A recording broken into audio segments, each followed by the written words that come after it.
Hello, hello mga ka-MU! Welcome to Murang Ulam! May stock ka ba ng manok dyan sa ref mo?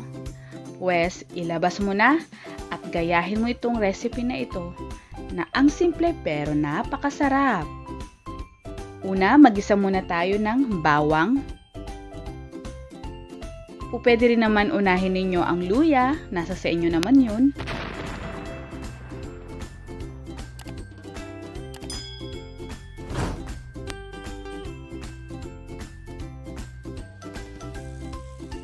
Isunod ang sibuyas.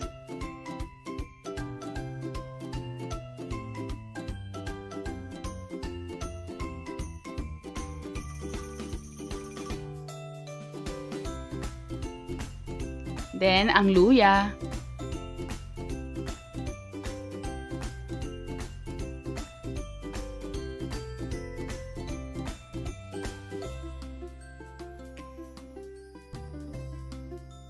Ang kamatis. Haluin lang mabuti hanggang lumambot at maluto ang kamatis. Sa mga nagluluto ng ating mga recipes, please send your photos sa ating social media accounts sa Instagram at Facebook page, Murang Ulam. Hanapin nyo lang po at isya-shoutout ko na rin kayo. Maglagay ng sili pero optional.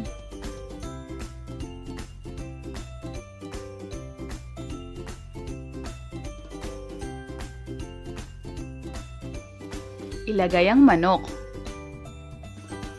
So, mapapansin nyo, tinanggalan ko po kasi ng balat ang manok kasi medyo mataas siya sa kolesterol. Pero nasa sa inyo pa rin po yun. Choice nyo po kung tatanggalan nyo ng skin o hindi.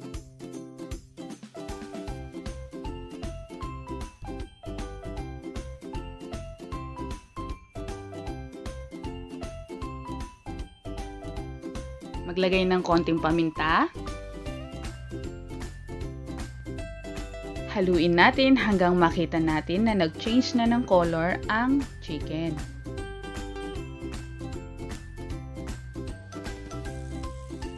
At maglagay tayo ng tubig para maging sabaw.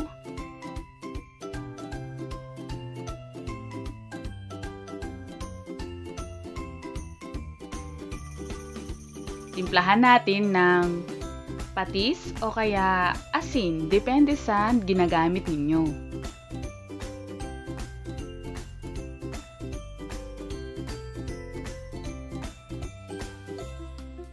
Takpan muna natin sa loob ng 30 minutes sa mahinang apoy. At habang naghihintay, inaanyayahan ko po kayo na pindutin ang arrow down na ito at scroll down po natin. Dito makikita ang mga playlist ng mga recipes natin. Pinagsama-sama ko na ang mga chicken recipes, yung mga delata, yung mga egg recipes. Diyan lang po. Subukan nyo pong tingnan at panoorin. Maraming salamat po. Yan. After 30 minutes. Yan. Sa mga ka-MU natin na nagtitipid at ang stock lang sa ref ay manok at meron naman kayong kamatis, subukan nyo po ito para po ito sa mga low budget na mga misis. Pero kung may extra po kayong mga budget, pwede kayong magdagdag ng mga gulay tulad ng bell pepper, pechay at iba pa.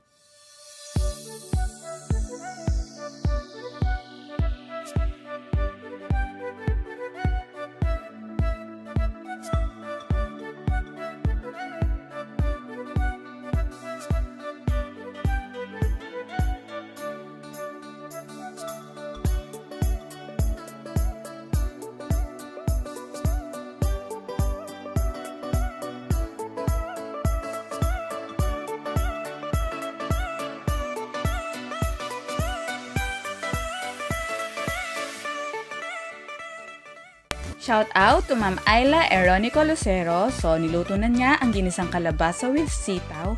Murang-mura na, masustansya pa ang sipag magluto ni Ma'am Ayla. Thank you, Ma'am Ayla! More pa!